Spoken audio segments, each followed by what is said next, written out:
like, this is ridiculous. Who does these types of jumps and stuff like that? And it was like, no, it's Supercross. They do it.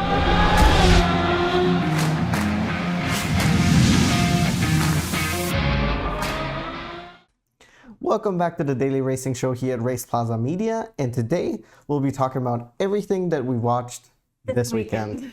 The first weekend of January in 2024. We started off watching the Dakar because that was the first thing that happened, the first major thing that happened this year. It started on Friday, January 5th. It was available on Peacock and NBC and a bunch of international broadcasts as well. We originally planned on watching it on Peacock, but then the YouTube channel of NBC Motorsports specifically had extended highlights of the Dakar, so we opted for that, and it was pretty amazing. Yes. Before we get into it, we'll drop the link down below so you guys can check it out on there, and we'll also have the link for the official Dakar website below so you guys can see, depending on the region that you're in, what where you can watch it. And also, if you guys have never watched the Dakar Rally, we'll also link a little video right here that breaks down everything that you need to know about the Dakar Rally. But Stage 1, we've watched extended highlights. In Stage 2, we watched also some extended highlights. Yes, or just highlights, not extended. But wow. Yes. Wow, it is incredible. It is, yes. I wish we could watch more of it, just because the highlights, I mean, they race like 400 plus miles a day. Yes, correct. Yeah. Right? So you just see so little of it. Like, you see, of course, the highlights, like if something happens, but it's just, I mean, the bit that we saw, I think, was incredible. Just seeing the landscape. So day 1 or stage 1 was a little bit more rocky, which was a little bit more of an obstacle for some of the vehicles because there was a lot of punctures, which hurt people time-wise, of course. There's a couple of retirements as well because of injuries, which is, of course, so sad because it's the first Stage day. 1, yes.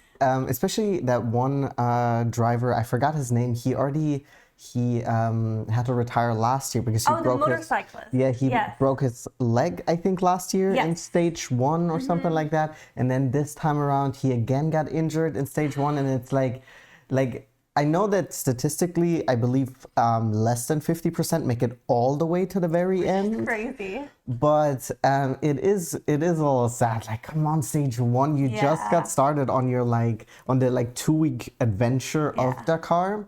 But the cool thing, what I thought about, I mean, not the cool thing about it, but the nice thing to see is that other drivers or riders in that case stopped to help him, to check on him. There was one guy who's currently leading. He's a Chilean motorcyclist, and he stopped, I think, with him for 11 or so minutes just to make sure that the medic team got to him, make sure he was okay before he continued. Yes, of course, his time doesn't get, that 11-minute chunk doesn't count against him, but it's still nice to see that it's such a community in Dakar. That's not the only time this happened.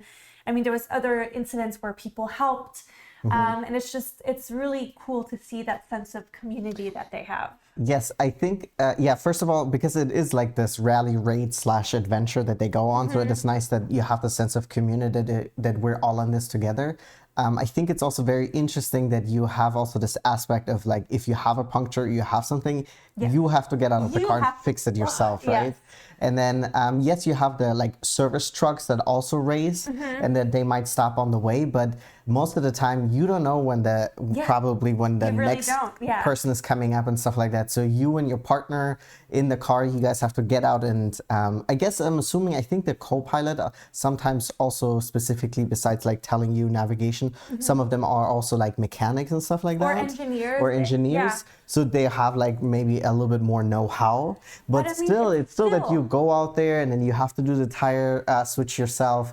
So it is very interesting aspect of racing because I think I've brought this up in the Dakar video that I haven't, and neither you really. We mostly watch street racing and track racing, so where you have a whole pit crew will help you, fix your car, where the driver doesn't really do any of that. Yeah, right? I mean, I'm sure they know about it to a certain extent, but in Dakar they really have to physically do it because there's nobody else there, and you want to get it done as soon as possible because time is ticking, and every second really counts. I mean, yes, there were sometimes there's like a minute difference between drivers at the end of the day. Sometimes it was more than that. And yes, it was the first couple of stages now.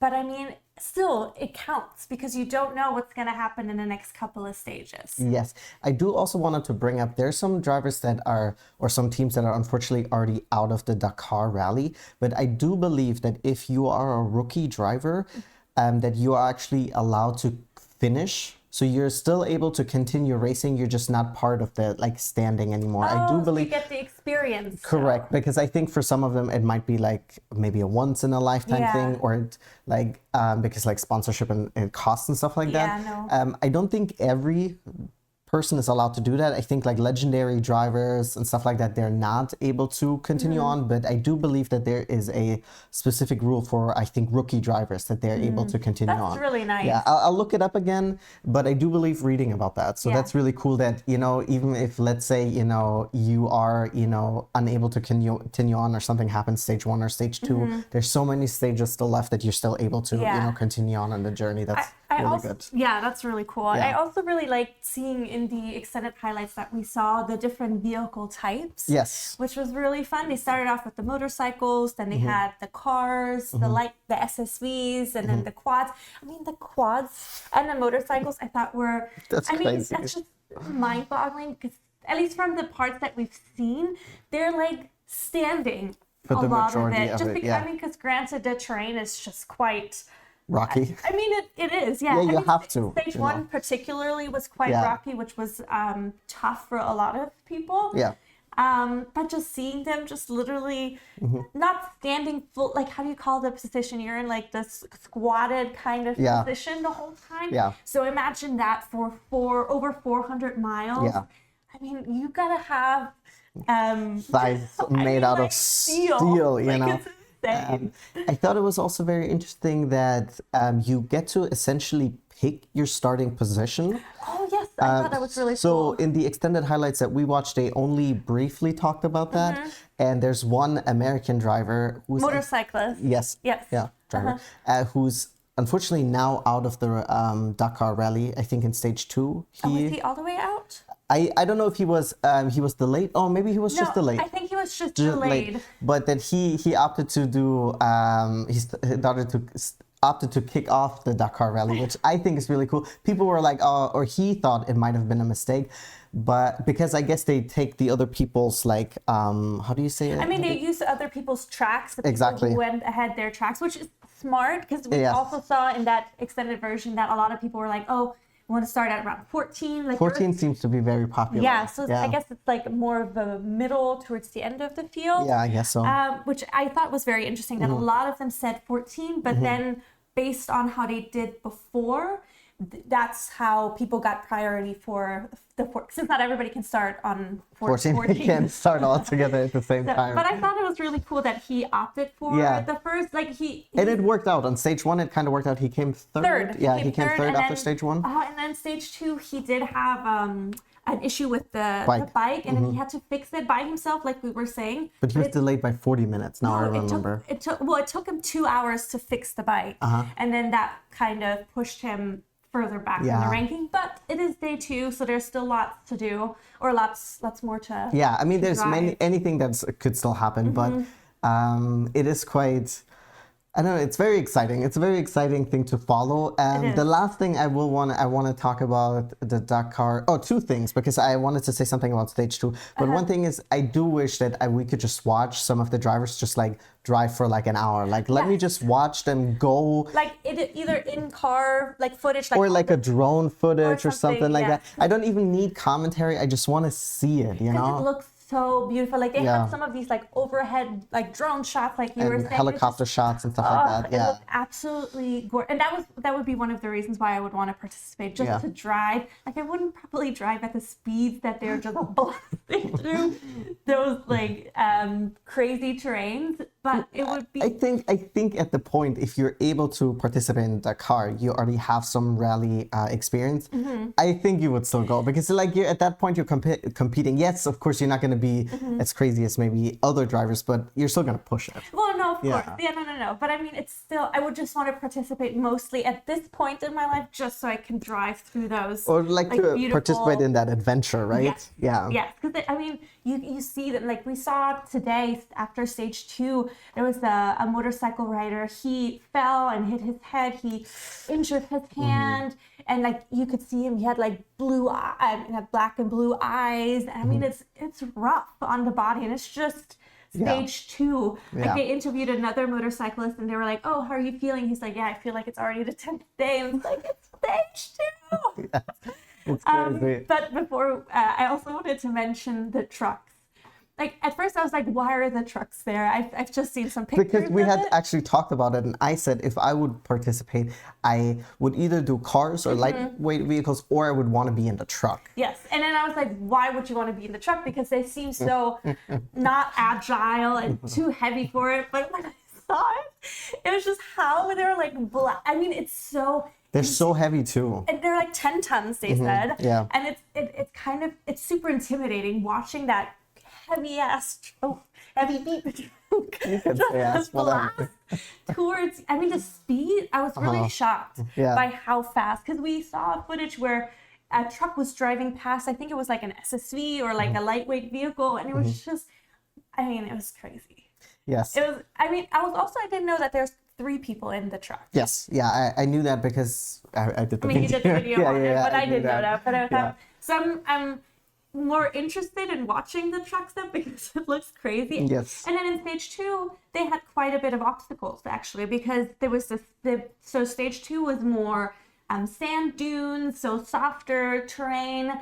And so a lot of them had issues because they either didn't make it quite over the hump or the dune, or they actually toppled over and they landed on their on the top. Yeah, because of the soft sand. Yes, exactly. Yeah, exactly. So that was interesting because I felt like in the day 1, they didn't have, or it wasn't mentioned that they had quite as many issues, but on day 2, they were a little bit more in trouble compared to some of the other vehicles. Or that's what it seems like based on the highlights. Exactly.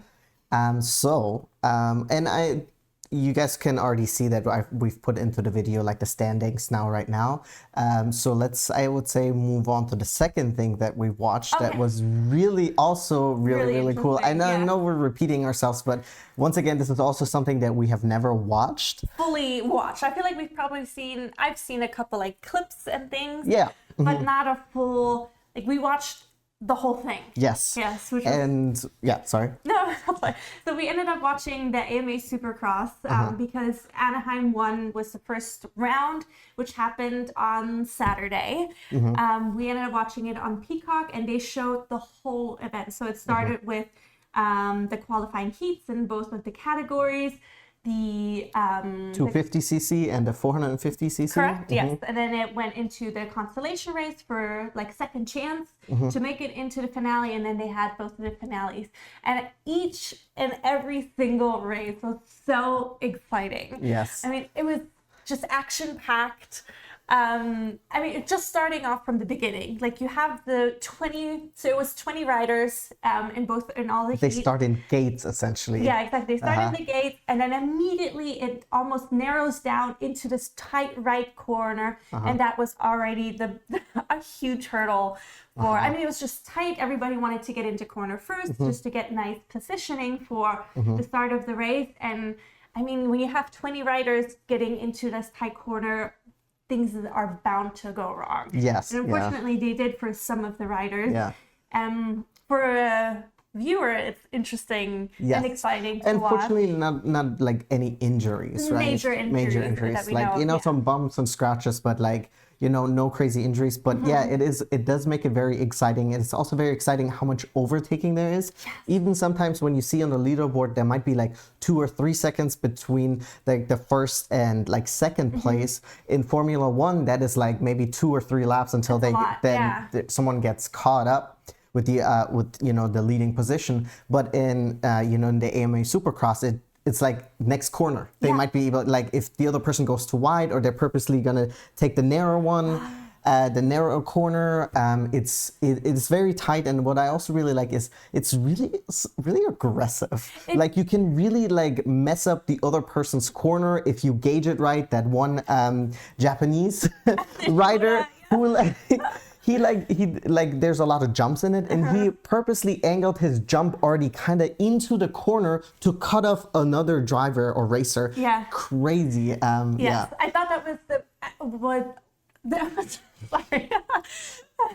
That was also one of the things I thought was really interesting, just how smart the driving is, of course, like how you position the bike, how you position your body when you get into the air, how you move your bike to get into the right position to take the corner tight or however way you need to. Also how they use physically, like you said, it's more aggressive than I thought. Also, way more aggressive than I thought. With also putting maybe the leg out a little bit or just like the whole bike. Or purposely forcing someone to take like the longer, the wider turn, which can be advantageous because you can maybe accelerate.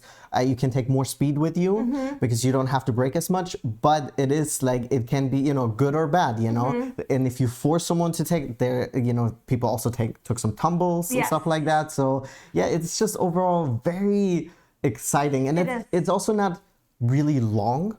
No, it's a nice, the whole thing took 3 hours. Yes. I mean, that is quite long, but the races itself. Yeah, but it was with qualifying and consolation races in 2 categories, plus the 2 final races. So it's a lot happening in that time frame.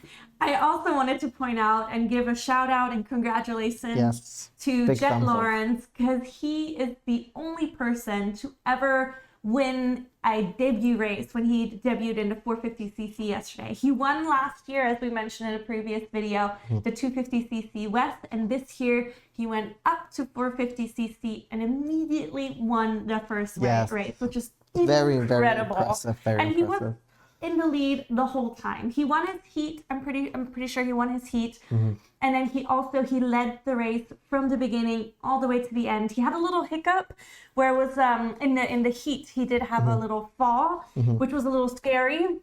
No, he didn't win his heat because Webb won his heat. Yeah, he had a tumble. That's when he was kind of forced into the wider turn, and then he fell off. But he jumped right back on, and then even though he was passed by a couple people, he jumped back on. He was like, never give up, and then he came second. No, I don't even remember if he came second. I don't remember what. But he made it into the final. Yes, he won, which is amazing. Yeah. Unfortunately, his brother was not quite. He just had a little bit of bad luck because he got caught up in the tumble in his heat, the first heat for the 450cc. He went into the consolation race, which was so tight. It was such an interesting race because he was, maybe like a foot away from making it, which was, my heart hurts for him. But it's only the first race. A lot can happen. The commentators were saying it as well. Like, yes, this was the first race, but there are 17 rounds in total. Yeah. So lots of things can change. Another thing I found interesting was the track evolution, essentially, like how the track got more slippy, more, because there's wear and tear, of course, because there's 20 riders taking all these turns, and you have those tracks that are suddenly being like carved out where a lot of the riders go like that same lane, but how it kind of impacts the track for one, and also how some riders can handle it a little bit better than others. Like they were mentioning that Webb, also in the 450cc, he was really experienced, and also he likes that kind of thing. So that was really, because it's with all other races, some riders prefer one thing over another. So that was really, really interesting. I hadn't thought about it at first. And I think the last thing I really want to say about it is like watching it for the very first time and like how much like also jumps they do while racing. It did remind me wildly of I've told you that about there's a Mario Kart track. I think it's Wario Park or something like that. And it was like, okay, that's where they got their inspiration from like motocross and supercross. And it's like, it's so wild that I thought when I was playing Mario Kart, I was like, this is ridiculous. Who does these types of jumps and stuff like that? And it was like, no, it's supercross. They do it. And they do it like, even like going through the finish line and stuff, like they do like cool stunts and stuff like that. Like nothing too crazy, but it's still like you're jumping and you're racing. I don't know. It's just such a cool sport. I mean, it's so badass. So cool. So cool. I mean, just like you said, the final, like going into like that's the highest jump, and it just looks going through the finish line. So cool. And then at the end, when it's like the last lap, they just finished, you have the pyros going off in the back. And then of course the riders are like, and I'm like, hell yeah, that's so cool. And also what they called it, the whoops, I think it is, like the little ones. Little ones, yeah. Also very interesting, because when I was looking at the track initially, I was like, oh, they're gonna do like going through them, like driving through them or riding through them, but they just hit the top essentially. And then like you were saying, they accelerate off of that just to keep the speed going. And then I also noticed some of the riders, some of them hit all of them, some of them hit like every other one. They took a little bit bigger or wider jumps, which I thought was interesting, just to seeing like the little differences, how people ride. I guess it's preference in it. I would assume maybe if you can skip as many as possible, it's faster. Yeah, because you have less traction, so you can keep the momentum maybe going, but you also can't get too much air because then you also lose time. Yeah, I mean, I'm sure there's lots of science behind it that we don't know. Yeah, absolutely. But it looks hella cool. Yeah, and I'm very excited for round 2. Yeah. And I definitely want to watch it live again, because it's just a lot of fun and it's a lot of excitement. Yes. Yeah, because once again, not to bring this up 17,000 times, but coming from watching like track racing, there's sometimes bits where there's no overtaking or there's a lot of like very, like you have to wait. And I feel like with AMA Supercross, there's constantly something happening, all you know? the time. I mean, that's why they also had like the dual screens. Yes. Like the top usually showed like the leaders and then the bottom other like exciting moments. Another shout out I wanted to give to Shimoda, the Japanese rider, because he also did so well. He almost landed on the podium. He had a 4th, and at the beginning of the race, he was somewhere in the back, like towards 16 out of 20 riders. And I mean, how incredible is that? Because it's a tight field. I mean, they're all incredible riders, of course, but it's like, how good do you have to be to make it all the way to the front? And the commentators were even mentioning, if he would have had better starts, which he apparently is not always very good at, he could be on the podium much more frequently. Yeah. So I'm excited to just keep watching now that I have a couple names also that I'm more familiar with some of the riders, just to see how the season turns out. But this upcoming weekend is the next race already in San Francisco, so I'm super excited to watch it. And I will say also, I think NBC does a really good job with coverage and stuff like that. I really enjoyed the broadcast of it, and they like show the replays really quickly, and the commentating is really good and very informative. Yeah, and I feel like also, even if they did the replays, we didn't miss a lot. It was short and snappy, just what you needed. Because they do the duel. And then you have the current ranking or standing on the left side for most of the race. It was sometimes a little bit slow catching up, but I understand there's lots happening. But yeah, it definitely got me excited for the season now. Yes, absolutely. Also, once again, if you guys have never watched the AMA Supercross and you wanted to get some more information, we also have a video up on the channel. I'll put a card or a link for you right there to click. So where we break it down, what went where, everything you need to know about the AMA Supercross.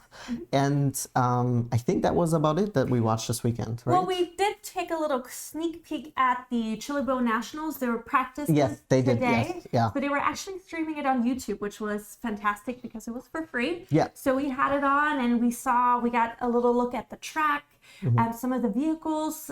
We also just published a video about that if you want to know what, when, where, all about the Chili Bowl Nationals. So I'm excited to see how that's going to turn out. Yeah. But the first surprise that I witnessed, at least for myself today, was the two-seater vehicles. The two. Yes, that is new this year, though. Oh, okay. They said that it was new year this year. Because I saw that and I was like, oh wow, I didn't even think. And the person in the back had a steering wheel as well. Yeah. So I'm curious to see how that's going to work out. So that's kicking off officially tomorrow.